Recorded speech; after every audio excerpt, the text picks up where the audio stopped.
Welcome back. All right, so I want to talk about something here to all you fine people on the internet. I am sitting about 6 weeks out from going on vacation. I'm excited to be able to go on vacation. And I like going on vacation twice a year because up until 2018, I had never been on a vacation.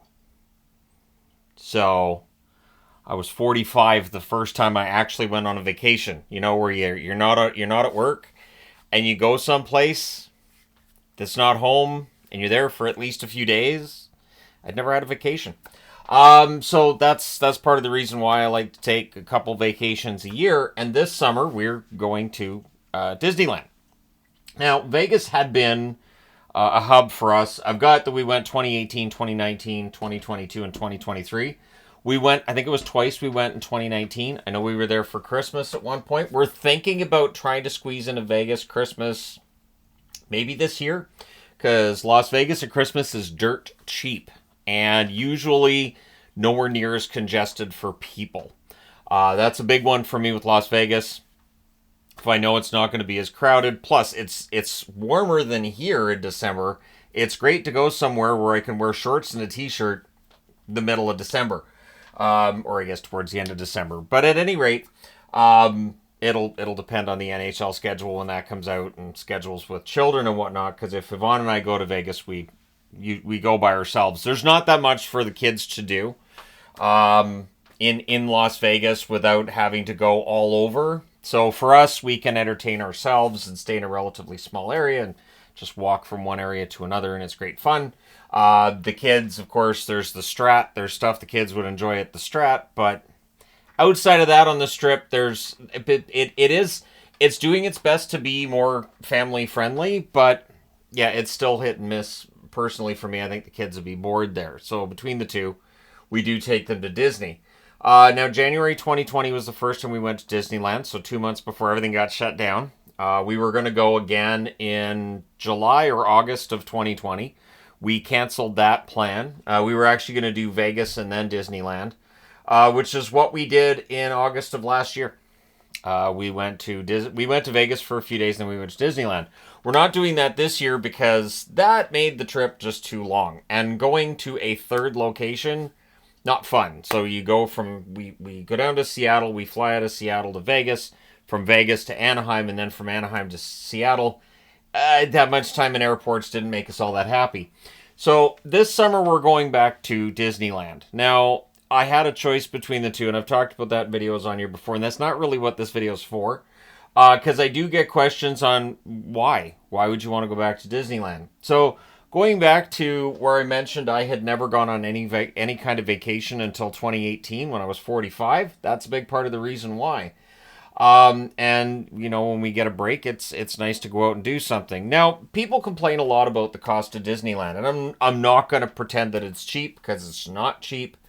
But that being said, Disneyland, when you're looking at just the cost of theme parks and going out somewhere fun, or just hotels and going to shows and things you're going to do on vacations, it's really not that expensive if you consider that to be, that's where you're spending your vacation. Now, I know I've seen people complaining about the cost of food. I've seen people complaining about wait times for rides.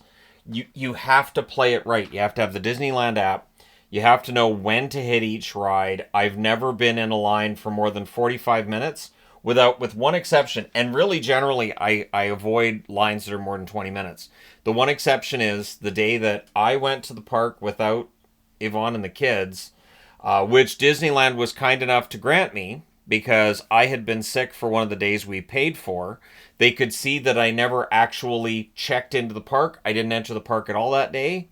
And so they let me come in on the Saturday, even though the park was showing as full online, that I couldn't make a reservation. Like, you know what, we'll let you in. I thought, yeah, it makes sense. So that was the one day I was there by myself, so I waited, I think it was about 90 minutes to get on to Rise of the Resistance, because I was like, well, you know, it's just me. If I'm going to wait an hour and a half, I don't have to worry about kids being bored and, you know, all of that. So yeah, I'll go on Rise of the Resistance, and as always, Rise of the Resistance is great. And I did single rider on the Millennium Falcon plenty. So I really enjoyed my one day in the park. Plus, I think being alone in the park and not having, you know, to worry about Yvonne and the kids and what they're doing, I think it made it easier for me. I do. I think it made it easier for me going forward to plan out my days. So this is when we've gone to Disneyland on this side, and this is when we've done Vegas on this side that I can remember. And just going through photos and everything lines up pretty well with what my old memory remembers. Now, the one thing that I've noticed is, so I'm right now I've got a live stream on TV. It's just somebody going through. They're loading onto the Millennium Falcon, and I'll talk about influencers, but I want to talk a bit about the Disney adults. When I start looking at Disneyland videos, and just because I like to get a feel for how busy it is right now, a feel for where all the construction is, the best places to go, what new food they have, this kind of thing, like little hacks, so that when I go into the park in August, I know where I'm going to go, I know what I want to do, and I have a good idea from some of the other YouTubers what the best plan of attack is at rope drop. Because if you're going to be there at 8 a.m., you're going to be there at rope drop, what's the best place in the park to hit? And one thing that with last summer compared to this summer, I've told Yvonne, I've said, look, there's times where I'm an old man and I'm going to need a bit of a break because it's really hot out. So we don't have to, do everything together. If you want to do stuff without me, you just do it. Don't wait for me. Don't do it. Just go do your thing, and we'll meet up. Later on. We obviously can text each other on the phone, and so she's agreed to that. So I think while last summer at certain points it was really ridiculously hot, I'll be a little more prepared for that this time. Gonna admit I was completely unprepared for the fact that it can be 26 degrees here Celsius and 26 degrees Celsius in Anaheim, and they're completely different experiences. And it has nothing to do with the dry air or wet air. No. We're talking that UV makes it feel so much more intense. So I'm going to have that in mind. Definitely make sure that I'm planning things out a little better than I did last year. Plus, the fact that we'd already had a few days in Las Vegas with the ridiculous heat there, and then we go to Anaheim right after for almost a week. It got to be a little bit much. The vacation was a little bit too long last time out. So I do see a lot of blowback against Disney adults, and some of it I get. So the influencer thing I get. The influencers that stay too late in the park drive me nuts. And I've talked to Yvonne about this, and I did see another video regarding Disneyland where, an influencer's in there till 1 a.m. Stop it. Just stop it. You are delaying them. And I even pointed out one live stream we were watching the other night. And it's a live stream I'm not going to watch anymore because I feel like if I'm watching that live stream, I'm encouraging his behavior. So I have to make sure to not do that because I think it's obnoxious. There are times where he's going into a place and I keep saying to Yvonne, I'm like, they're trying to clean up. They want to go home. The park is officially closed right now. So him wandering around and potentially, making a mess of things, probably not what the staff wants right now. And he'll go into this corner and that corner, and I'm like, nobody even knows he's in there technically right now. He should just go. He should just leave. But there are some who hang around, and then there are some influencers who will jump the queue line, who will argue with other guests in the park. There is definitely a sense of, well, I'm important. I'm live streaming to, hundreds of people. So clearly I have a certain right that other people don't. And so I can just jump right onto this ride. I can skip the queue because I have hundreds of people. What? No. And the thing is that for me, and I've talked about this before, I did not have a YouTube channel. I was absolutely nobody until I was in my early 40s. I do not have that main character syndrome that a lot of people have when they're live streaming or making videos. This whole idea of I have a certain, right to be here. I have a right to be in this area that other guests probably aren't allowed into. It's a VIP area, but I'm an important influencer. It's not a thing. I do like the anonymity. I like the anonymity a lot. It's funny, too, because before I had the hockey channel, I wore hockey jerseys everywhere. Now I don't. Now the hockey jerseys are on the set. I wear them if I'm going to play street hockey. But if I'm going out of the house with my wife, I'll put on cargo pants, a t-shirt, and a hat that's not hockey related, and we go out. And so I can blend in until people hear my voice. My voice gives me away. I've had instances where like, I hear a voice. Is that Shannon somewhere? Like, oh, my voice gave me away. But so influencers are obnoxious, but Disney adults, the issue I have with the criticism and the judgment I see of Disney adults is we don't know their story or why they are as touched by what they're witnessing as they can. So one of the famous eye rolling moments is that people see the castle when they get into Disneyland or Disney World, and they drop to their knees and cry, and they're in Disneyland or Disney World and they're excited. I've never seen a person do this. I'm just going to say, in all the times I've been in Disneyland, I've never seen a person drop to their knees. I've never seen a person crying when they get a chance to go into the park. I've never seen that. And again, I've made my way into the park at rope drop, I should say, plenty of times. And I've even been in that area where the castle is, and people are like, oh, it's the castle, for picture taking, which is great. Having pictures with the castle in the background, kind of fun. But I don't judge people that feel that way, and I don't understand looking down your nose at people that aren't doing anything illegal. They're not getting in anybody's way. They're not hurting anybody else. And if they're spending a ton of money on something, well, okay. But that's really their right to do that. I don't have a problem with them doing it. Once you pay for your park pass at Disney, you don't have to pay to go on any of the rides. So you can go on the Millennium Falcon 80 times. You could go on it as many times as you want. I do Star Tours when I go into the park at least, I want to say 5 or 6 times any day that I go into the park. Because Star Tours, there's never that much of a line. And every time you go on the ride, it's different. It's never the same experience twice. And the issue that I have with like the Millennium Falcon, for instance, is it's the same. It's always the same. Now, Rise of the Resistance is the same at many points as well.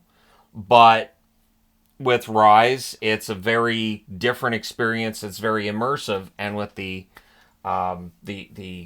Millennium Falcon, I don't feel it's as immersive. And it's almost more fun when they screw up than when they do well. I just have to say, having been both with crews that do well and crews that have no idea what they're doing. The crews that have no idea what they're doing, kind of more fun. So if you're in line or if you're doing a single rider and you see like a family, it's like, I don't know, what are we getting? Well, this is Star Trek, right? If you hear that kind of discussion, you're like, I want to be on their crew, and I'll go ahead and sit at the back. I'll be the engineer and just hit little buttons and watch as they don't know how to drive, they don't know how to shoot. They have no idea what they're doing because it's way, way, way more entertaining. The other thing that I take issue with, and I've seen mockery of this as well, is that if you're going to make fun of people who are plus sized for wanting to make sure that they're going to be able to get on rides, don't. And anytime I see this, well, yeah, they're fat, but just lay off the fatty foods and you'll be fine. In some cases, sure, but we don't know the story of people who are on the bigger side, and that's not always the case. It is not always a matter just of diet. It is not always a matter of not getting exercise. That is simply not the case. I think that once you get it, and here's the problem too, is that if you're of the mind that Disney adults are, they're pathetic and they're okay, but if you're going to stoop to talking about their weight and their size, no, nope.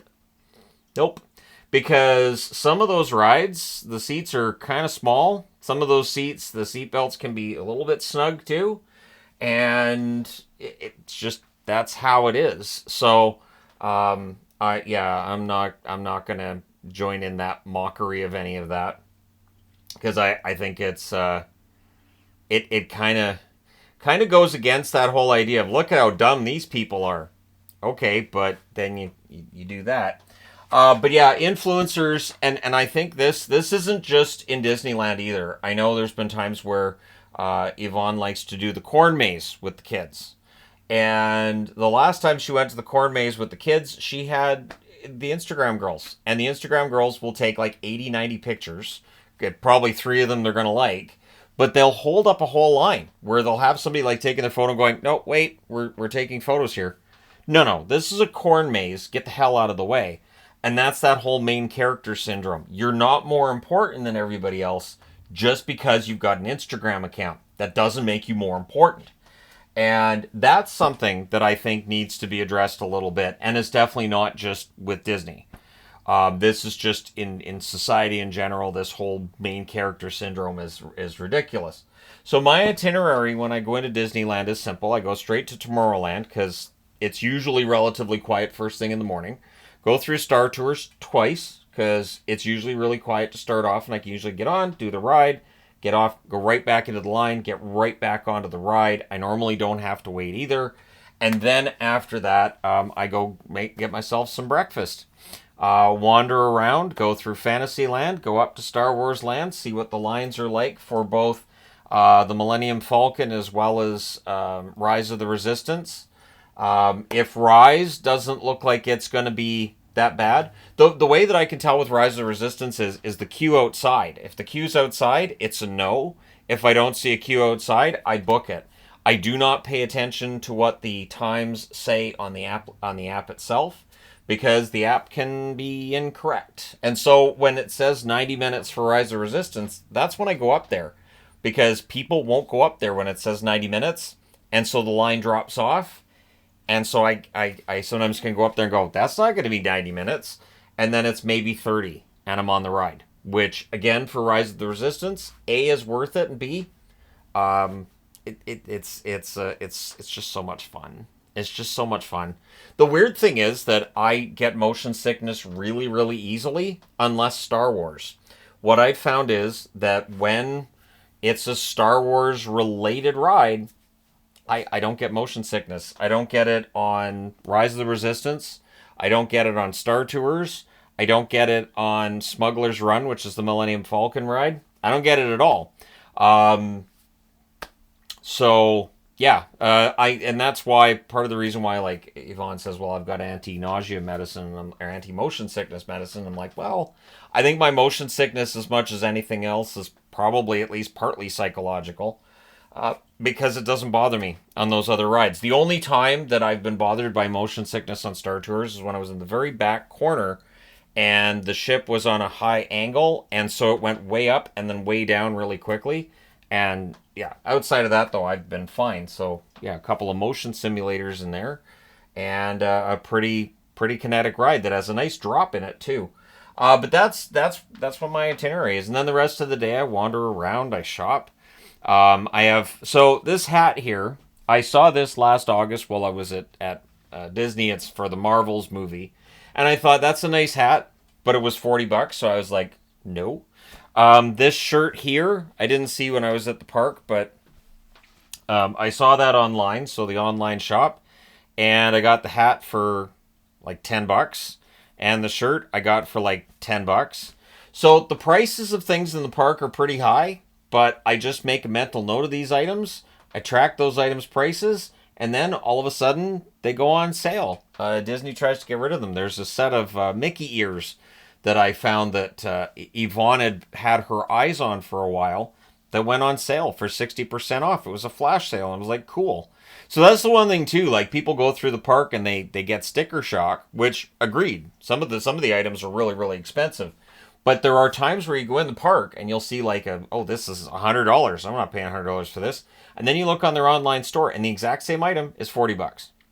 And so that's just something that I've learned over the years, and I just enjoy it because once you go into the park, well, you're in it's like a whole other world. It's it is not necessarily the happiest place on earth. There's a lot of crying kids for it to be the happiest place on earth. But I don't have any judgment towards other Disney adults. Like, if somebody cries because they get to meet Goofy or they get to meet Mickey or Minnie, well, that's their experience. We don't know why that character is that important to them. We don't know what it is that's caused them to have that connection with Disney.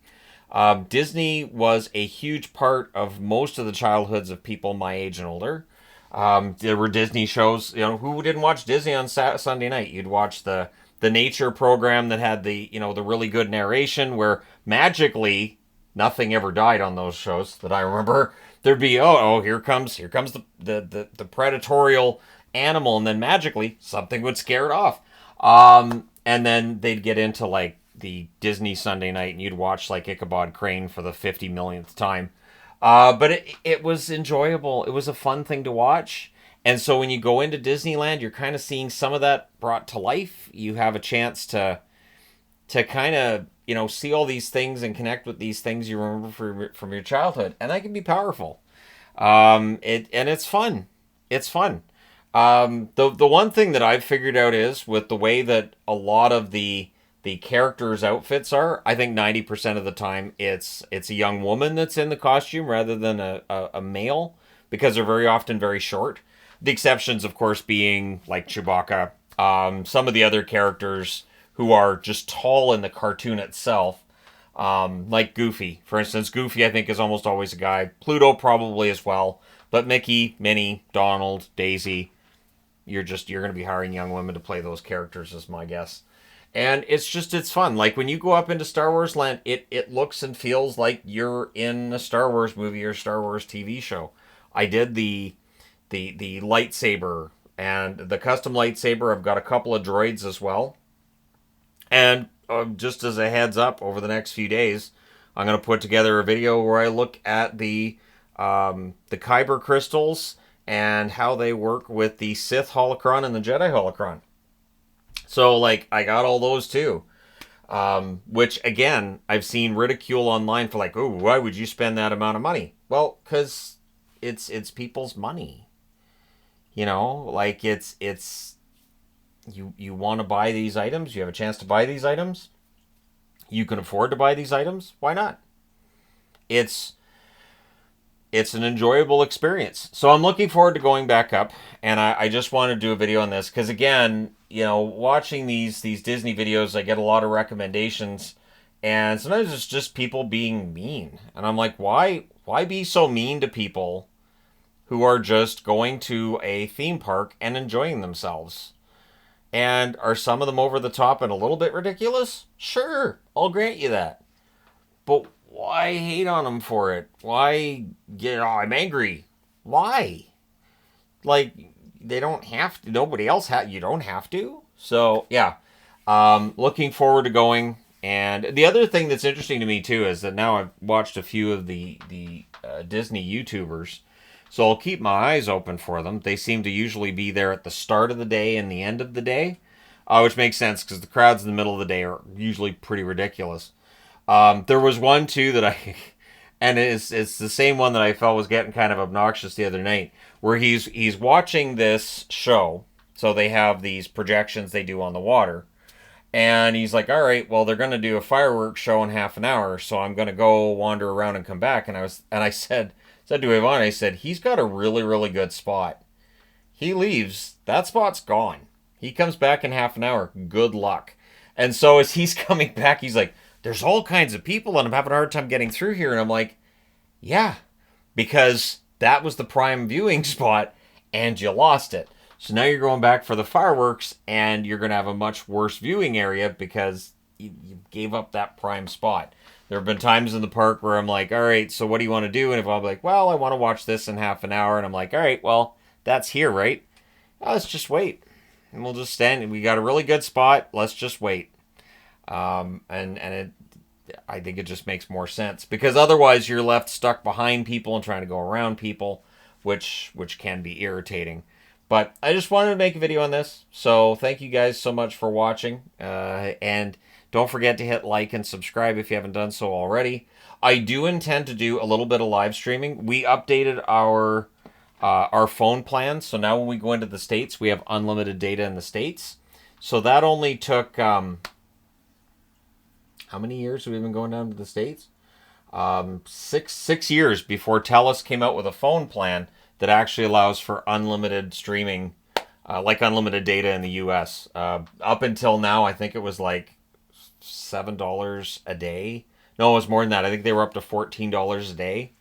And so anytime we wanted to, use data rather than use Wi-Fi, it was pricey. Because you got to remember that's for each phone. So if Yvonne gets it, that's just for her phone. And there were times where I was like, yeah, we'll get the data for your phone. I'm not going to turn it on my phone because I don't want to spend $30 just to upload videos and make videos. But now that I have that streaming opportunity, because we have unlimited data, I will do some live streams in the park, but I'm not going to get obnoxious. I'm not going to be jumping any lines, and they're probably not going to be long live streams. And if they do get kind of to the point where I have to answer a bunch of questions, because there's a lot of questions coming in, I will find a spot to sit down and stay out of the way of other park attendees. Because again, just because I'm holding up a phone and I got X amount of subscribers does not mean I have a right to go on a ride before somebody else does. Doesn't mean I have a right to skip a line for photographs or to meet a character or to get on a certain ride because, I told the live stream I was going to get on this ride. Well, then go wait in the damn line and, have a chat with them while you're waiting in a 45-minute line rather than trying to jump into Lightning Lane when you don't belong there.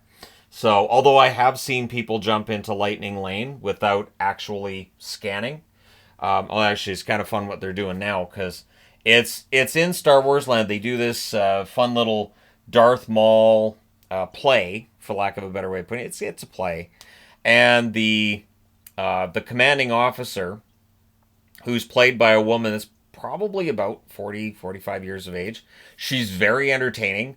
So Darth Maul comes out and he, or not Darth Maul, Kylo Ren. Sorry, yeah, Darth Maul. Kylo Ren comes out. I wish it was Darth Maul. It's probably wishful thinking on my part. But Kylo Ren comes out and he's, we got to find a resistance spy, the resistance spy, all this crap. But she is fantastic. Like she goes through, she stays in character, she mocks people without being mean about it. And it's great. And then you've got the stormtroopers that wander around, and they'll pose for pictures with you, but they'll make sure it doesn't look like they're posing for pictures, and they're telling you off while they're making sure that they're facing the camera that, in this case, Yvonne's holding on to, and they'll be talking to me and kind of posing like they're posing for a picture with me too. They're fine. It's great. It's fun. And you get to see Kylo Ren walking around. Kylo gets pictures taken with people too. And that's just in Star Wars Land. Obviously, you have. My favorite moment would have been when Yvonne was on the teacups, and then over comes Pinocchio to hang out with me. It's like, all right, like he just came over and he's just right next to me, like, what's up, kind of thing. Because they don't talk, but that was kind of the.